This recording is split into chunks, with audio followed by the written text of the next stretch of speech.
cardiovascular. En la parte de semiología del aparato respiratorio ya habíamos comentado los temas, entonces ya tenemos el temario para el primer parcial de semiología, así es que vayan buscando una fecha tentativa.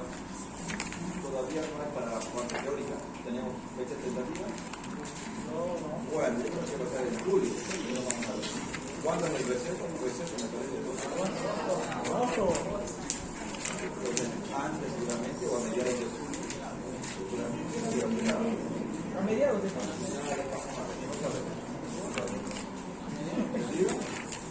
Bueno, entonces vamos a ver lo que es la semiología cardiovascular. A ver, veamos. Batería.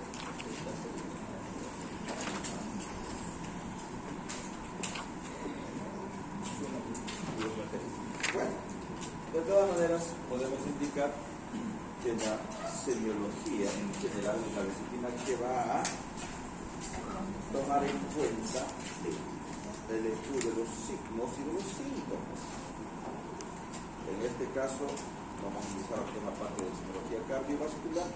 Vamos a ver los signos y los síntomas de patologías cardíacas seguramente. Y también los síntomas, que es el conjunto, la conjunción de signos y síntomas. Entonces, en ese sentido, podemos tomar en cuenta que como en todo los aparatos, en todo lo que es la parte semiológica, siempre hacemos lo que es la anamnesis en el inicio. La anamnesis es fundamental con distintas partes y además lo que es el examen físico en relación a la patología del aparato cardiovascular. Entonces, lo mismo en lo que es la anamnesis, es importante la afiliación, el motivo de consulta, la historia de la enfermedad actual, los antecedentes patológicos personales, familiares, heredofamiliares, etc. Entonces, lo mismo tenemos que hacer la historia en estos pacientes. El examen físico, la característica, por ejemplo, tenemos que tomar en cuenta, se puede hacer tanto el decúbito supino como también el paciente puede estar en la posición sentada. Ahí está la afiliación, es importante. ¿Por qué es importante la edad, por ejemplo? ¿Por qué pregunto cuántos años tiene? Porque no va a ser lo mismo patologías de recién nacido, de adolescencia, que patologías que ya, digamos, que presentan, manifiestan a los 40, 50, 60 años de edad. Si se dan cuenta, si nosotros tomamos en cuenta al nacimiento, problemas de soplos, problemas cardíacos, seguramente van a ser de origen cardíaco, pero de forma congénita. Puede ser. Imagínate que un soplo, o que veo una cardiomegalia, seguramente va a ser por el problema de un problema congénito, lo más probable. ¿Entendido? Seguro que va a ser así. Entonces tenemos que tomar en cuenta eso también. También es importante la edad, por ejemplo, en adolescentes, en niños. Voy a pensar, por ejemplo, en patologías como la fiebre reumática. Imagínense que el paciente empiece con un problema de amigdalitis, faringoamigdalitis, y seguramente a los pocos días o semanas se manifiesta un dato de insuficiencia cardíaca, un soplo cardíaco. Seguramente está en una fiebre reumática. Lo más probable va a ser fiebre reumática, seguramente. Pero hombre, ¿quién es la puerta? A ver, pregunten quién es.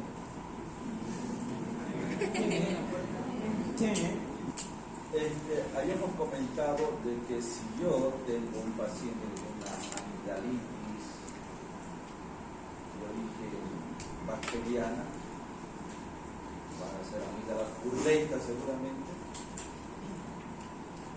este paciente puede ser que haga fiebre reumática a las pocas semanas. Empezará con odinofagia, o sea, dolor, puede ser disfagia, dificultad a la deglución o la fiebre, malestar general, por eso. Pero lo que tendría que tomar en cuenta es este antecedente. Tendría que hacer un examen de los faringes, si están las amígdalas hipertróficas, que tienen secreción purulenta, entonces seguramente voy a pensar que sea una amigdalitis de origen bacteriana, lo más probable. Que si fuera viral, van a estar solamente eritematosas, ya rojas. En resumen, lo que tendríamos que tomar en cuenta la fiebre reumática, el problema no es tanto la amigdalitis, sino lo que va a conllevar esto, va a llevar a que haya una fiebre reumática. Quedan generalmente, repito, niños, adolescentes, personas jóvenes, voy a pensar. ¿Dónde empezó? Con una amigdalitis. Si es pultácea, mucho cuidado, puede llegar a una fiebre o puede tener una fiebre reumática.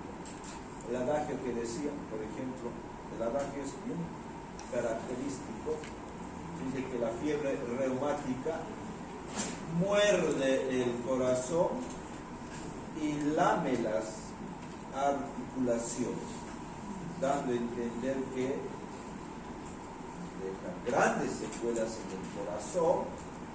Repito, muerde el corazón y lame las articulaciones, decía la gente. Vamos a entender que va a dejar grandes secuelas en el corazón, estenosis mitral,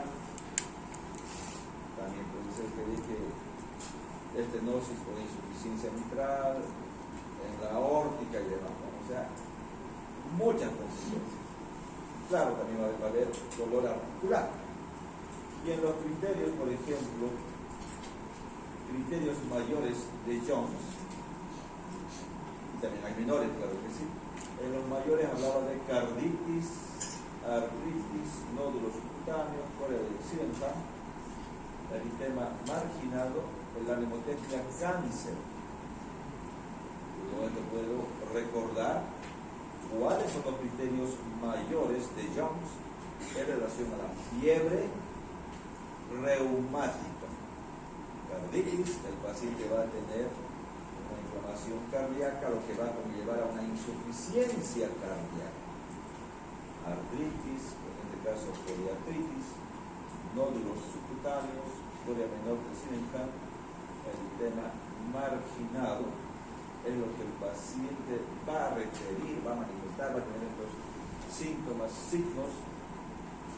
¿Dónde empezó? En una amigdalitis pultácea. El estreptococo beta hemolítico del grupo A, del Hansen-Fiel, es el responsable de esta patología, la carditis y todo eso. Entonces la fiebre reumática generalmente se va a dar en países en vías de desarrollo, pues generalmente no, donde muchas personas no tienen acceso a los centros de salud. Tenemos que tomar en cuenta eso, por favor, porque tenemos que ver, no todas las amigdalitis van a ser también bacterianas, algunas solamente van a ser virales, van a ver que está hipertrofiada, tiene amigdalitis, pero si están solamente coloradas, hiperemiadas, debe ser viral, están con exudado purulento, lo más probable es que sea bacteriano. Entonces, ¿qué es importante? La edad, ¿no? Una persona mayor, más de, qué sé yo, un adulto, no voy a pensar tanto en patologías congénitas, ya que la manifestamos antes, ¿no? Un infarto de miocardio seguramente. La arteriosclerosis que puede llevar al infarto de miocardio, el paciente nos dirá seguramente algunos datos muy importantes. Recordar que tiene que tener factores de riesgo. No es que voy a pensar infarto, digamos, a un peladito de 15, 20 años, no es lo ideal, pero se puede dar en ciertas excepciones. Pero lo usual es que, por ejemplo, un adulto tenga comorbidad, o sea, factores de riesgo, además, sea un diabético para infarto de miocardio, diabético, hipertenso. Hayamos comentado también que puede ser un paciente tabaquista, paciente súper estresado, mayor de 45 años, o sea, todo eso tiene mucho que ver en los factores de riesgo. Oye, doctor, acá otro compañero de 15 años, doctor, me duele acá. No creo que sea infarto. Pero que tengas un paciente de 50 años, me duele. Diabético, hipertenso, tabajista, súper estresado. Tendré que pensar en infarto. Recordar que el dolor va a ser irradiado al hombro, hasta la parte cubital, hasta puede llegar por la parte cubital hasta el dedo meñique, el dolor. Y además tiene otros tipos de reacciones, tipo reacciones vasovagales, síntomas vasovagales, náuseas, vómitos, palidez, sensación de muerte inminente, o sea, tiene muchos otros signos y síntomas, pero con el dolor precordial ya tenemos que tomar en cuenta, no será un infarto, más aún tiene factores de riesgo. Si fuera algo osteoarticular, bueno, el movimiento, me duele cuando me muevo, pero si no, no creo. Además el paciente va a tener seguramente dolor intenso que no va a ceder, acompañado de disnea seguramente, y también puede ser hipotensión, recordar que está afectado a la bomba, o sea, el corazón, y va a haber una disminución del gasto cardíaco seguramente. Entonces tenemos que inmediatamente sospechar y hacer un electrocardiograma, tendría que ser un electrocardiograma, ¿no? Para ver si es que está o no con alguna alteración de lo que son las ondas, onda Q, tendría que buscar de infarto, supradesnivel del segmento ST o infradesnivel del segmento ST, o tal vez las ondas de invertidas, tendría que buscar en el electrocardiograma. Pero ya tengo la idea con solo haber visto una persona que es adulta, o sea, se dan cuenta que no es lo mismo en un niño que en un adulto. Claro, también tendré que tomar en cuenta que no solamente el paciente que tiene estos síntomas de infarto van a ser típicos, en algunos pacientes diabéticos sobre todo, un poco atípico a veces de la molécula, no son tan sintomáticas. Recordar que hace una polineuropatía, afectan a la parte nerviosa y los síntomas no son tan clásicos muchas veces. Mucho cuidado en esos pacientes. También tenemos que tomar en cuenta que si tenemos un paciente con infarto de miocardio, tenemos, bueno, la OMS dice que son 3 criterios: clínica para el diagnóstico, o sea, dolor precordial, factores de riesgo, dolor irradiado al hombro, opresivo, y todo eso, ¿no? Signos y síntomas vasovagales. 2, electrocardiograma. Vale decir que en el electrocardiograma voy a encontrar ondas Q, infra-supradesnivel, y la onda T invertida.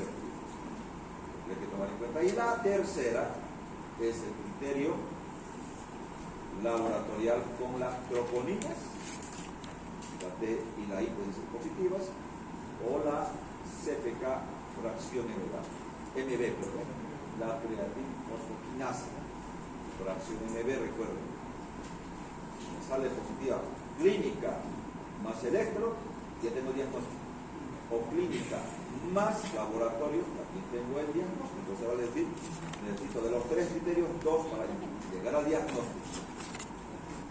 Y si tengo ya el diagnóstico, tengo que actuar inmediatamente, porque ese paciente no puede llegar a fallecer. En los diabéticos no es tanta la clínica tan sólida, pero también tenemos que tomar en cuenta en algún tipo de infarto de cara inferior, el dolor no es tanto precordial, sino puede ser en epigastrio el dolor. Uno puede pensar, me duele mi gastritis, mi úlcera gástrica, puede pensar, bueno, tener mucho cuidado cuando es un infarto de cara inferior. Entonces tenemos que buscar. Y la arteriosclerosis también es importante tomar en cuenta en pacientes que tienen, buena edad, toda persona que ya es más o mayor ancianito, todo eso, mucho cuidado con la arteriosclerosis. Tenemos que tomar en cuenta también las dislipemias. ¿Por qué? Porque las dislipemias, recordar que como hay bastante colesterol, triglicéridos en la sangre, pues va a tener mayor riesgo de que el paciente se infarte o haga un accidente cerebrovascular, un ACV. Diana pidió 2 de esas, ¿no? Tiene dos, ¿de acuerdo? ¿Tiene para rellenar? 2 ahí. Ya, está bien. Entonces tenemos que tomar en cuenta eso. Recordar que también estos pacientes que tienen arteriosclerosis, son pacientes que tienen dislipemia, se llama, triglicéridos elevados, colesterol elevado, riesgo de infarto, riesgo de accidentes cerebrovasculares y demás. Pero la dislipemia es la que va a llevar a eso. En relación, el sexo masculino tiene mayor tendencia a hacer este tipo de problemas cardiovasculares en relación a la mujer. La mujer, mayor relación en lo que es valvulopatía mitral, hipertensión arterial post-menopáusica, corazón misedematoso, pacientes que tienen hipotiroidismo, protección contra la arteriosclerosis, las personas que están todavía en edad fértil, o las damas, ¿no? En cambio, en el hombre, mayor riesgo de lo que son los infartos de miocardio, sobre todo. Ahí está, y también pericarditis agudas benignas. Vamos a ver, el infarto, los varones se infartan fácilmente. Por cierto, factores de riesgo. Habíamos comentado, me parece más antes, en la anterior clase, hay factores de riesgo modificables y no modificables que podemos trabajar en los pacientes, ¿no? Aquellos no modificables es la edad, por ejemplo, no podemos ver una persona más joven. El sexo masculino es otro factor de riesgo que no podemos modificar. Factores hereditarios también, pero los otros, por ejemplo, que son factores que podemos modificar, por ejemplo, uno, sedentarismo, le dije que vaya a hacer deporte, que camine, tabaquismo, que deje de fumar, diabetes, se controla con hipoglucemiantes orales, insulina, pacientes con dislipemia, colesterol alto que da, hipolipemiantes, ¿no? Atorvastatina clásica. ¿Qué más? Paciente que tiene, por ejemplo, estrés, súper estresado. O sea, se puede modificar ciertos tipos de factores, pero hay otros que no pueden modificar. Bueno, sigamos bien. En relación a lo que es la ocupación donde desempeña sus labores, recordar que existe lo que se llama los cargos jerárquicos, personas que son súper, digamos, estresadas, están a cargo de empresas inmensas, donde se maneja bastante dinero. Imagínense, estos son los trabajadores de cuello blanco, estos trabajadores de cuello blanco, que fácilmente pueden llegar a tener anginas e infartos de miocardio. Seguramente no. Entonces, mucho cuidado con el estrés, aquí lleva el estrés, pues, el estrés va a llevar a todo eso.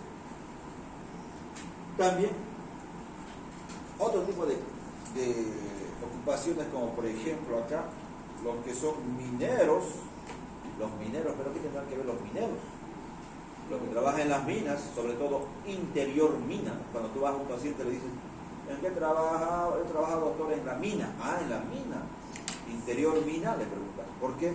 Porque estos están sometidos, pues los que trabajan en la mina muchas veces no usan, bueno, la mayoría no usan, por ejemplo, lo que son las máscaras, los KN95, N95, Pulmosan, que son los filtros para evitar la inhalación de partículas.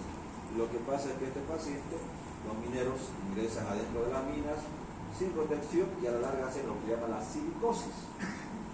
Inhalación de polvos de silicio, silicosis. Inhalación de polvos de carbón, antracosis. De berilio, beriliosis. Y así, un sinfín de patologías que podrían llevar a hacer lo que se llama la neumoconiosis, pero en la parte cardiológica, estos pacientes con problemas pulmonares van a complicar o pueden complicar con un corazón pulmonar crónico, core pulmonar crónico. ¿Y qué pasa con esto? Pues, ¿dónde estaba el problema? El problema pulmonar, que luego desencadenó un problema cardíaco y hace una insuficiencia cardíaca del lado derecho. En conclusión, pacientes con problemas pulmonares crónicos pueden terminar en una insuficiencia cardíaca derecha que se llama corazón pulmonar crónico. claro, puede ser global, claro que sí, pero todo paciente, toda patología pulmonar crónica puede llevar a esto. De todas maneras, hablando de lo que es la neumoconiosis, puede ser, como ya hemos mencionado, por inhalación de polvos inorgánicos, como el carbón, sílice y todo lo que quiera. En cambio, cuando es por polvos orgánicos, inhalación, por ejemplo, clásico, la bagasosis, inhalación del bagazo de la caña. Ahí por el norte, recordar que hay bastante caña en las moliendas, que uno inhala, en cuestión de años puede producir la bagasosis, o pulmón de granjero, y bueno, tantas cosas que puede dar. Lugar de residencia tampoco no es lo mismo que uno viva, por ejemplo, en el altiplano, en los llanos. En el altiplano, por ejemplo, tendencia a la hipertensión pulmonar. Recordar que en la altura existe menos presión alveolar de oxígeno, que puede llevar a la hipoxemia de forma crónica. Estos pacientes en la altura, ¿qué hacen? Para compensar la hipoxemia, hacen poligloburia. ¿Sí? Pero también pueden llegar a ser hipertensión pulmonar. En los valles, en los llanos, vinchuca. ¿Dónde? ¿Quién conoce la vinchuca? ¿Dónde vivían ustedes? ¿Ustedes? ¿Sí? ¿Dónde vivían? Sí, vivía ahí antes por el kilómetro 12, todo era monte antes. ¿Y había vinchuca? ¿Conocía? Sí, hombre, ¿usted? ¿Dónde? Sí, en Chuquisaca, todo Chuquisaca, Cochabamba, toda la parte de los valles, claro, el valle, vinchuca bastante. Antes era sumamente bastante, o sea, no. O sea que cuando nosotros preguntamos al paciente, ¿conoce usted la vinchuca? Sí, tiene que pensar en Chagas, ¿no? La pinche cona, ¿qué le dicen más a la vinchuca? Triatoma infesta. Bueno, tantos nombres que tiene. De todas maneras, yo tendré que pensar, si me dice, sí, lo conozco, yo pensaré en Chagas. ¿No? Recordar que el Chagas hace una miocardiopatía dilatada. En el Chagas, por ejemplo, no vamos a tomar en cuenta, probablemente hay una fase aguda, una fase indeterminada y una fase crónica. No, o sea, lo clásico es que haya una fase aguda, determinada y crónica. En la fase aguda es cuando pues el paciente sufre lo que es el contacto con este triatoma infesta, con la vinchuca, y puede dar los signos de Romaña-Maza, sus ganglios satélites, todo eso, pero en esa forma aguda, si nosotros diagnosticamos, el tratamiento puede erradicar la enfermedad, ¿no? O sea, puede hacer un tratamiento con clásico. ¿Alguien sabe el tratamiento para Chagas? Metridazol. ¿Otro? Difustimod no se usa, pero sí el metridazol. ¿Qué tiempo se usa? 2 meses. 30 a 60. 2 meses podríamos emplear. Y por ejemplo, donde había bastante Chagas, en los valles, Saca, toda la parte, se han hecho grandes campañas para tratar de erradicar, mejorar primero las condiciones de vida, sobre todo en lo que es la residencia, o sea, en las habitaciones, donde se mete esta vinchuca, pues, cuando está, por ejemplo, las paredes tienen que estar revocadas, pues, porque se meten después ahí, debajo de los cuadros, o fuera de la... O sea, tenemos que mejorar la vivienda, y muchas veces el área rural no tenía pues esas condiciones. De todas maneras, sí ha habido bastante mejoría. También se erradicaron las vinchucas, y también se han hecho campañas de tratamiento para los niños, sobre todo, para tratar de erradicar a lo que es la enfermedad de Chagas.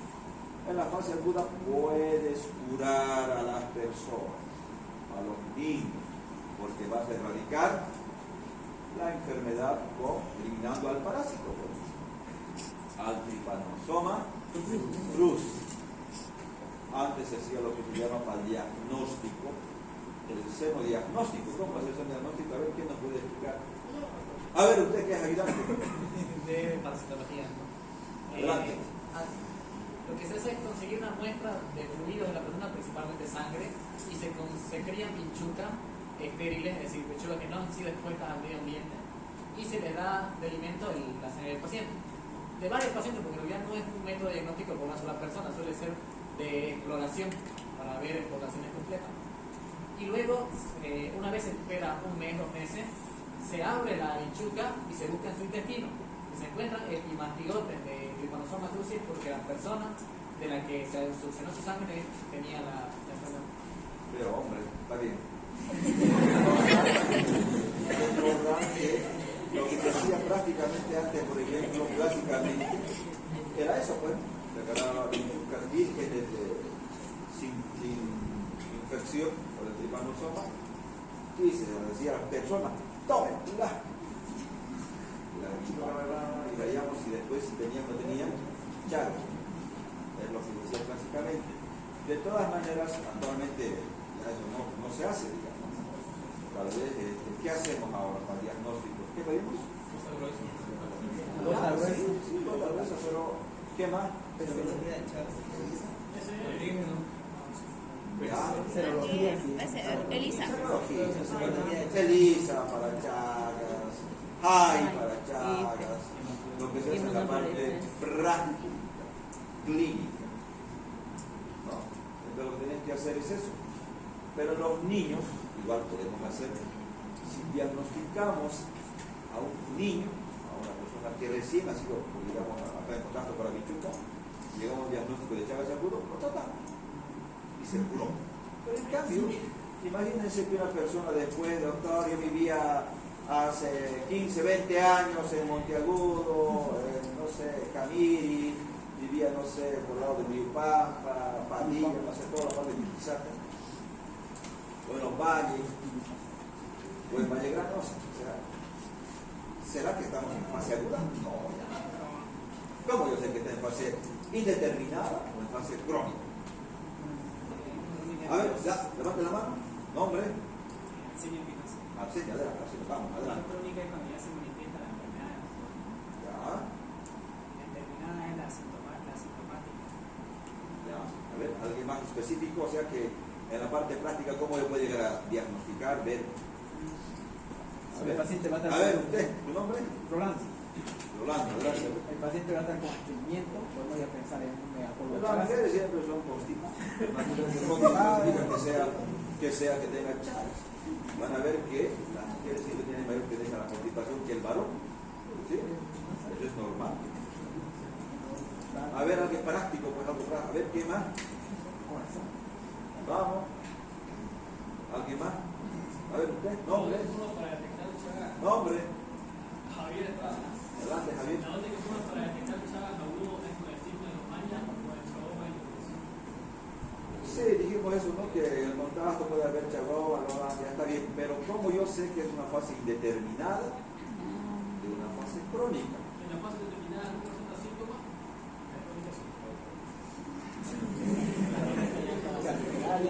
Te recuerdo que al subir hasta el quinto piso casi saco mi lengua, pero luego no tengo chagas. ¿Cómo es? A ver usted. Radiografía. Pero por eso te dije, sale positivo para Chagas. Positivo para Chagas, hay Elisa. Pero ¿cómo sé que está indeterminado? ¿Y cómo sé que está en fase crónica? Síntomas, ya pues los síntomas, sí, tiene más doctor mayor línea, está edematizado, ya, pero ¿cómo? Anamnesis se puede ¿Cómo? Puede estar, te digo que a los pacientes 20, 30 años después de que han estado en contacto con la bichuca pueden tener síntomas. A ver, ¿alguien más? Bueno, en conclusión, tendríamos que tomar nosotros en cuenta de que, bueno, la fase aguda no hay duda, porque uno lo trata y bueno, se radica la enfermedad, pero en la fase determinada no sabe si lo vas a tratar al paciente o no. Primeramente hará una serología, positivo para Chagas, tiene Chagas, pero ¿lo tratas o no lo tratas? ¿Qué hace? Se trata. harás un electrocardiograma para ver si no hay una alteración cardíaca. Recordar que puede darnos bloqueos, semibloqueos, bloqueos de auriculoventriculares, primero, segundo, no sé, tercer, cuarto grado. Pero, la parte práctica, ¿qué están haciendo? ¿Están chateando ustedes? ¿Qué están haciendo? En la parte práctica me va a mí dar a entender que un paciente que está con serología positiva para Chagas, ELISA, repito, clásico, me va a decir si el electro tiene alteraciones cardíacas, ya está en fase crónica. No tratas mal Chagas, no le das nada mal Chagas. Mal Chagas, hablando de bendidazol, clásico. Pero si está en una fase indeterminada y no tiene alteraciones electrocardiográficas, de por ahí lo puedo tratar, le va a dar resultados, sí o no, no lo sé. Pero ya en una fase crónica, repito, no sirve de nada el tratamiento. ¿Se dan cuenta? Y muchos tal vez no van a desarrollar la enfermedad, tal vez se van a quedar en fase indeterminada y nunca tengan problemas cardíacos. No solamente es la parte cardíaca, también como dijo alguien, es la parte del intestino, megacolon, megacolon. ¿Se entendió ahora? Sí. Pero, hombre. Doctor, una bradicardia simultánea que yo veo en el electro, ¿puedo darle tratamiento? Es leve. Pero recordar que es una bradicardia sinusal. Recordar que los deportistas de los pacientes que son de alta competencia hacen bradicardia. ¿Cuál es un deportista? Tienes que ver si tiene antecedentes, buscar, si tiene serologías, buscar también las causas, ¿no? Pero como te digo, tendrás que buscar alguna alteración en el electrocardiograma. También, cuando no llego a diagnóstico por ahí con un electrocardiograma simple, haré una prueba de 24 horas de Holter, que me va a dar todo el reporte de todo el día, porque lo colocas en el Holter y el paciente duerme con eso, hace su actividad las 24 horas. Todo lo que haga se va a registrar en el Holter y nos va a dar una idea más completa de lo que está pasando en este paciente, ¿no? Buscar por ejemplo un tipo de alteración. ¿Estamos de acuerdo? Sí. Bueno, a ver, sigamos. Alimentación también tiene mucho que ver. El alcohol, por ejemplo, puede llevar a problemas cardíacos. El café, el tabaco, sí, puede llevar. Antecedentes patológicos, fiebre reumática. Preguntaremos, ¿usted enfermó de los pulmones, de fiebre reumática, pericarditis, sífilis, chagas, virus, diabetes? Todo esto voy a preguntar porque me puede llevar a patologías cardíacas. La sífilis, recordar que da patologías de la válvula aórtica, sobre todo, pero puede dar cualquier tipo de alteraciones. Historias de enfermedad actual, agudo, por ejemplo, podemos preguntar si tiene un infarto agudo, postraumática, así. Preguntar, esto es anamnesis, preguntar en relación a todos los signos y síntomas que pudo haber tenido el paciente. En relación a los síntomas que tenemos que tomar en cuenta, lo que es la disnea, lo hemos visto en neumología. ¿Qué es la disnea? Sensación subjetiva de falta de aire. No solamente muchos dicen, ¿qué tiene? Es la falta de aire, no, es la parte subjetiva. Esto es un síntoma, no es un signo. Es un síntoma, porque solo el paciente puede saber, doctor, me falta el aire, pero pues no sé si le falta el aire o no. Solo el paciente lo sabe, por eso se llama sensación subjetiva de falta de aire. En la parte de cardiología, la disnea es diferente, la clasificación en relación a la cardíaca de la respiratoria. La respiratoria, por ejemplo, hemos visto la disnea de acuerdo a la escala de la MRC. Grado 1, 2, 3, 4, generalmente es cuántos metros el paciente puede caminar.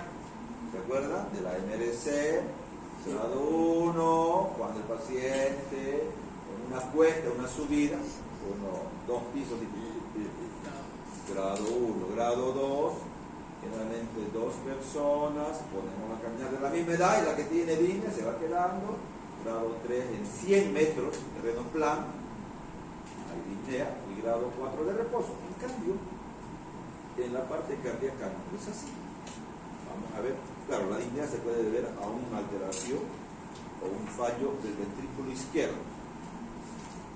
Ahí abajo la clasificación es de acuerdo a eso a pequeños esfuerzos, medianos o grandes esfuerzos, ¿no?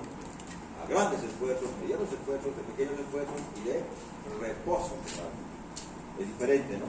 La línea de origen cardíaca o respiratoria. También es importante tomar en cuenta que tenemos que ver si es la disnea con el esfuerzo o disnea de reposo.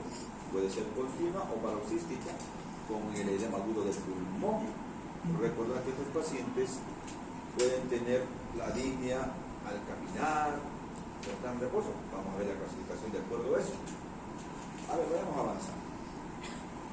Disnea de origen respiratorio puede ser psicógena o de origen cardíaco. Pero ¿cómo diferenciamos la respiratoria?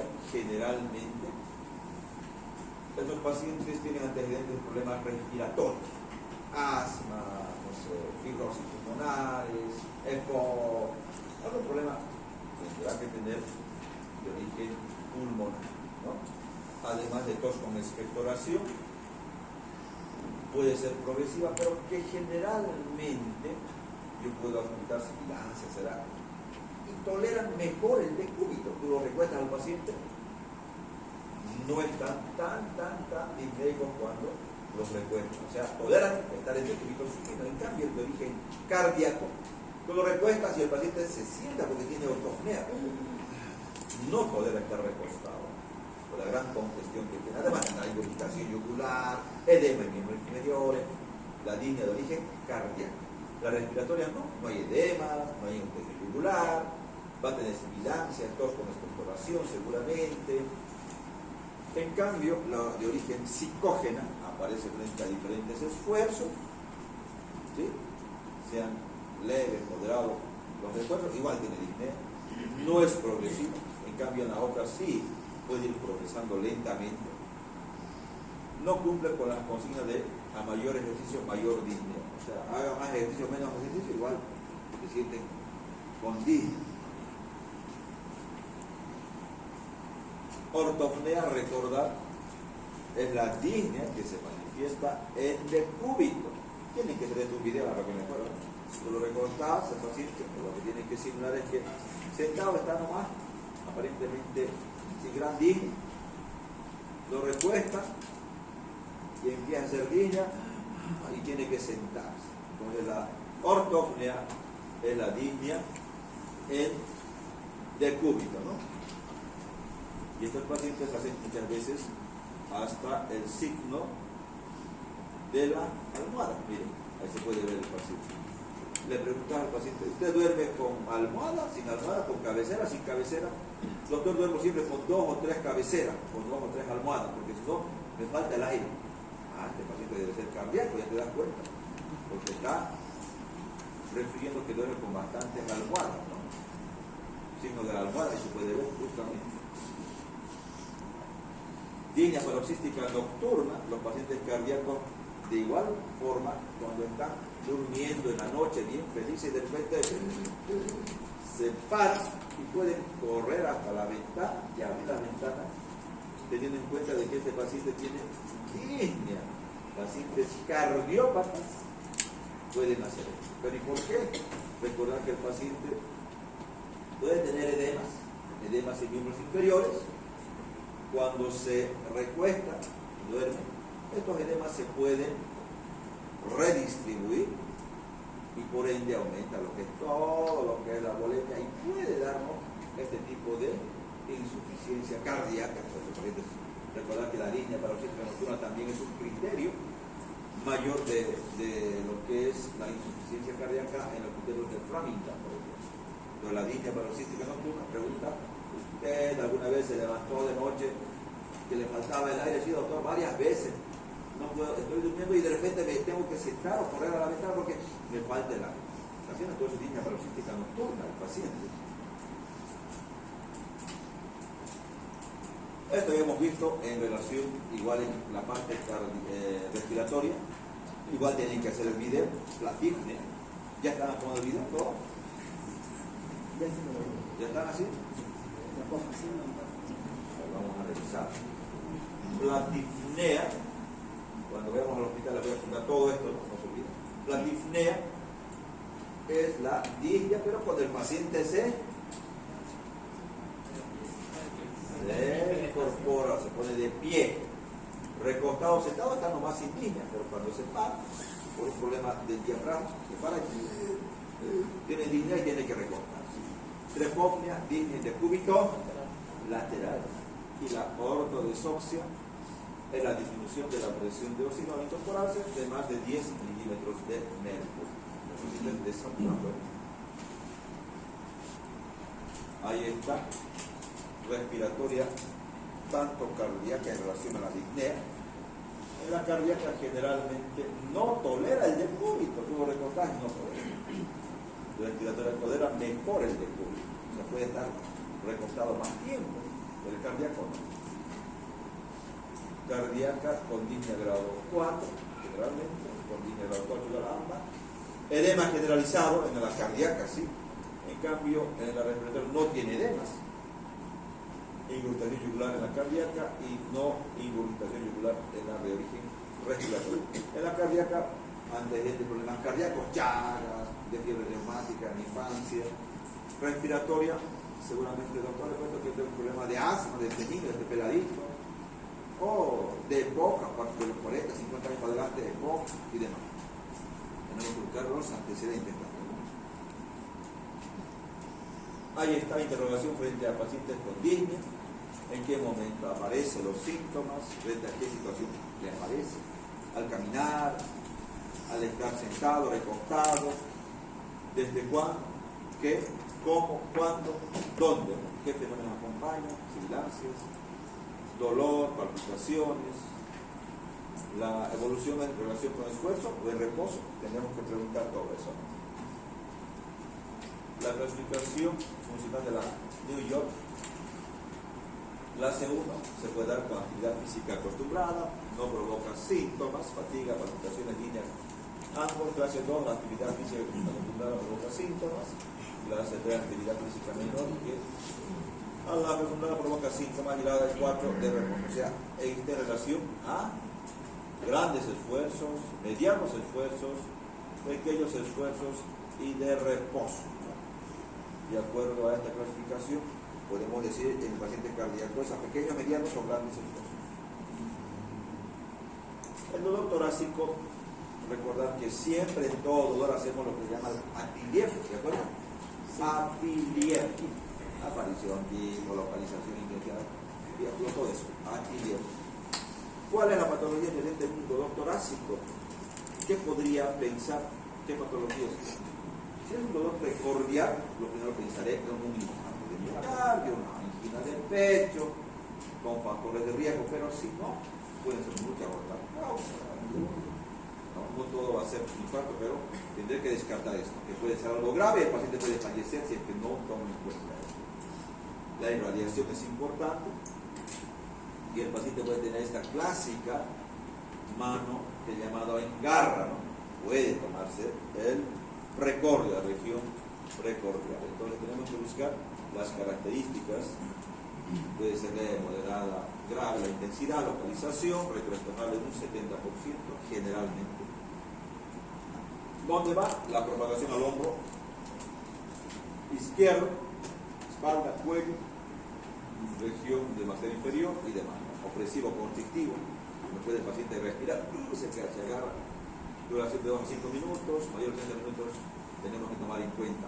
Puede ser que tenga una angina, sí, podemos tomar en cuenta, concomitantes, dijimos eructos, náuseas, vómitos, de reposo, sigue, el paciente puede ceder o no por lo que son los betabloqueantes, lo que se llaman los nitritos y demás. Ahí está clásico, mano en garra, ahí se puede ver dónde se irradia, por la parte del hombro hasta la parte cubital, ahí está el paciente, tumbado. Y los factores de riesgo, como dijimos, aquí hay modificables y no modificables. Ahí están modificables: obesidad, tabaquismo, hipertensión, diabetes, dislipemia. No modificables: edad, sexo, antecedentes personales, familiares, herederos familiares y demás. O sea, esto podemos tomar en cuenta en el paciente. La primera causa de dolor torácico puede ser de origen cardíaca y no cardíaca. Si es cardíaca, ya dijimos, infarto, angina, lo primero tenemos que tomar en cuenta. Cuando yo tengo el diagnóstico, no digo tiene infarto. Cuando yo tengo dolor, recorde electrocardiograma patológico y la troponina más o la CPK-9, síndrome mejor coronario. Síndrome coronario, que engloba todo esto. Porque todavía puede ser que no está haciendo un infarto. Recordar, cuando haya necrosis del tejido, vamos a hablar en un infarto. Síndrome coronario agudo, lo tratamos así. Cardíacas no isquémicas también pueden darte dolor, no solamente los infartos, también puede ser una pericarditis, un taponamiento cardíaco puede llevar, valvulopatías, patologías aórticas, podrían darnos dolor, sí que sea un infarto. No cardíacas, miren, reflujo gastroesofágico, espasmo esofágico, una úlceras gástricas. Otras que también hay que tomar en cuenta: tromboembolia pulmonar, neumotórax, dolor muscular esquelético, crisis de pánico, crisis de angustia. También podría ser un signo de TIR-C. Recordad, un TIR-C es una osteocondritis que se da justamente en pacientes que no me duele, y tú lo ves y era una osteocondritis de TIR-C. Podría ser TIR-C. Neurosis cardíaca psicógena tenemos que tomar en cuenta: dolor izquierdo con contracciones diafragmáticas, bloqueo respiratorio, palpitaciones. La frenocardia tenemos que tomarlo en cuenta también. Causas de dolor, en este caso con enfermedad de las arterias coronarias, todas estas: arteriosclerosis, nacimiento anómalo de lo que es la arteria pulmonar, displasia, arteritis, dirección, obstrucción del ostium, embolias, mitrales. Podemos tomar en cuenta ausencia de enfermedad arterial, síndrome de angina, cardiopatía congénita, hipertensión, taquicardia, estenosis. Todo esto podría llevarnos a lo que es el dolor. O sea, tendríamos que tener en cuenta lo que es el dolor isquémico cardíaco. Podría llevarnos todo eso. Para que den cuenta, son varias. También miren, variedades de lo que son las patologías que van a dar dolor isquémico cardíaco. Se puede ver según su forma de presentación: angina de pecho de esfuerzo, de decúbito, de reposo. Variante puede ser una de esas, o paradójica. Y según el número de duración o intensidad, angina estable o inestable, ¿no?, en sus diferentes variedades, de reciente comienzo, progresiva, aguda, post-infarto. O también puede ser infarto de miocardio con onda Q o sin onda Q de necrosis. Son varias las clasificaciones que tienen, pero como síndrome yo tendré que llegar al diagnóstico, por ejemplo, como el diagnóstico de lo que es un síndrome coronario agudo. ¿Cómo lo hago? Dolor precordial, factores de riesgo, clínica característica, electrocardiograma. Si tengo sospecha de que este paciente tiene infarto, no está claro en el electrocardiograma, inmediatamente troponinas y además la fracción MB del CPK. Bueno, vamos a quedar acá, vamos a tomar lista. La lista, por favor, la luz. La luz.